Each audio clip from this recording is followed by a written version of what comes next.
This video highlights the effects of and factors causing emigration in Singapore, illustrated by the life cycle of Elaine Ho. All characters appearing in this work are fictitious. Any resemblance to real persons, living or dead, is purely coincidental. Now, Elaine was born to a pair of proud parents. They had big dreams for her. They wanted her to do well in school, to excel in co-curricular activities like sports and ballet. They wanted her to establish her career and earn a high salary, to work in a noble profession, and to find her one true love. When Elaine entered primary school, as part of the Singapore education system, national education was integrated into her lessons and school activities.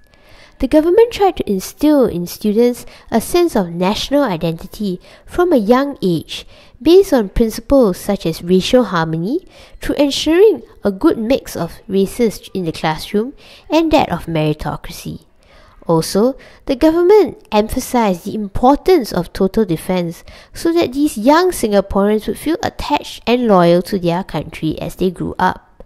Celebrations of the Singaporean lifestyle through National Day parades and heritage trails, for instance, further deepen Singaporeans' roots to their country, and the government hopes that this will deter Singaporeans from renouncing their citizenship in future.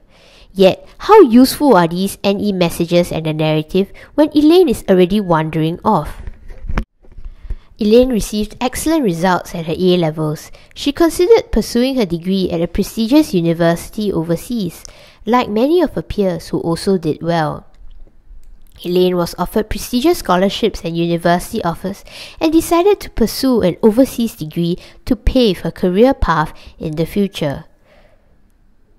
Moreover, she wanted to enjoy new experiences in a less restrictive environment and the freedom to explore much larger countries and established cultures.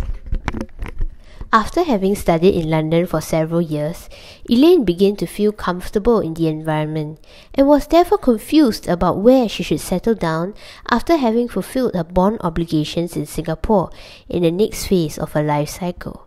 Would she settle down in London or stay in the place where her roots lie? This was an important choice for her. On one hand, Elaine wanted to stay in Singapore. Well, she had to, at least for the next few years, to fulfill her bond. This is a direct way that our government tries to retain talented Singaporeans, though some question its usefulness. They can remain physically in Singapore, but may not be emotionally invested and may choose to leave soon after. Furthermore, she wanted to stay close to her family and friends.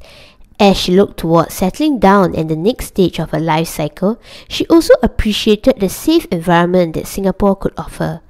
Even though London offered a more free and liberal culture, it was precisely this that made London less stable than Singapore. Also, how could one not miss the familiar Singaporean culture, lifestyle, and unique variety and blend of hawker food? She envisioned her children growing up in the United Kingdom in future and pictured staying in a landed property which would cost approximately the same amount in some areas as a much smaller HDB flat would in land-scarce Singapore, and she thought about her boyfriend who had found a good job there. The cultural attractions and many things to do in the United Kingdom was a plus point. Anyway, she felt that she could still keep in touch with Singapore through communication technologies like Skype and Facebook. Our government established the Overseas Singaporeans Unit in 2006 to organise activities to maintain a connection to the overseas diaspora. Now, this made Elaine feel that she was still connected to Singapore while not having to suffer the downsides of living in this city-state, such as the high and rising cost of living, traffic congestion issues, and infrastructure problems.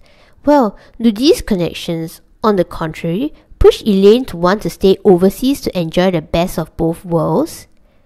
She contrasted this to Britain, which was a welfare state, and because in Britain, she could enjoy the tranquil lifestyle and the slower pace of life in nearby countrysides.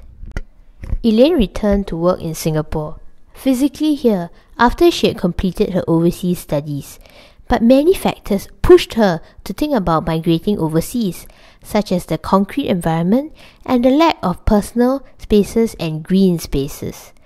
The working culture in Singapore also meant that she had precious little free time, and she had to battle with the high cost of living in Singapore.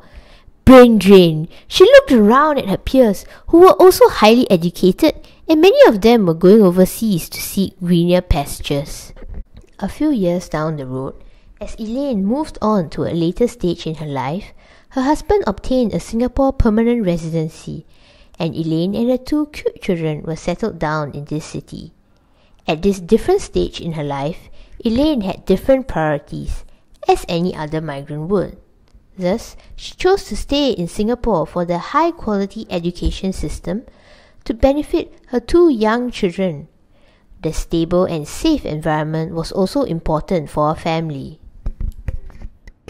As Elaine reached a different stage in her life, with her kids having grown up, her children were more independent. Therefore, her husband took on an overseas job when he had the opportunity to return to his homeland to work, which separated her family. Elaine's family had now become an astronaut family.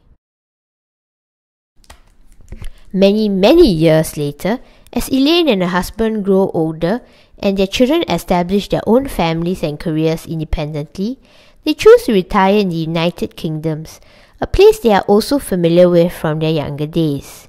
Singapore is a fast-paced society, and with fewer safety nets for the elderly, and the cost of retirement is much higher in Singapore. Thus, the United Kingdom stands out as the place to retire, and the loving couple enjoyed their days in the tranquil countryside, surrounded by nature.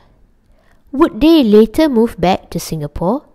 We doubt so, because of their increasing immobility, and this marks the end of Elaine's journey around the world. Happily ever after.